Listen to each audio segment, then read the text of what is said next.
अस्सलाम वालेकुम। मामा किचन में आप सबको वेलकम। तो काफ़ी दिनों के बाद मैं आई हूँ और उम्मीद करती हूँ कि आप सब खैरियत से होंगे। तो आइए हम अपनी रेसिपी की तरफ आते हैं।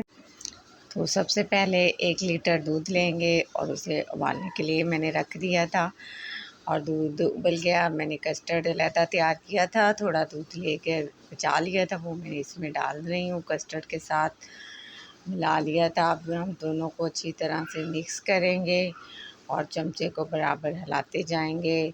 अब इसमें हम चीनी भी ऐड कर लेंगे और फिर इन तीनों चीज़ों को अच्छी तरह से मिक्स करेंगे।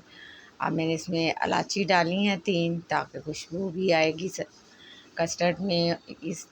और अब इसको अच्छी तरह से हम हिलाएंगे। देखें ज़रा गाढ़ा हो गया है, तो अब मैं इसको बंद करूँगी, चूल्हे को आहिस्ता कर दूँगी। और अब मैं इसको केक डालूँगी। फ्रूट केक हैं वो 3 नीचे रखेंगे, पूरे पूरे लेंगे और उसके ऊपर हम कस्टर्ड डालेंगे। और इसी तरह दूसरी लेयर भी इसी तरह करेंगे। पहले मैं फ्रूट केक डालूँगी और उसके बाद फिर मैं कस्टर्ड ऊपर डाल दूँगी।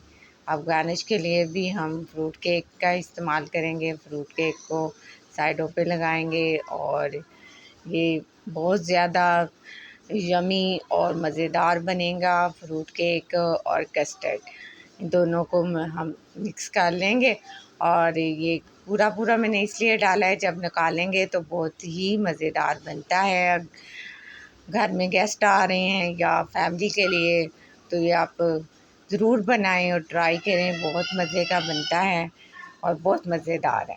और ये देखें हमारा कस्टर्ड तैयार हो गया है और टाइम भी बहुत थोड़ा लगा था बनाने में और मज़ेदार कस्टर्ड है।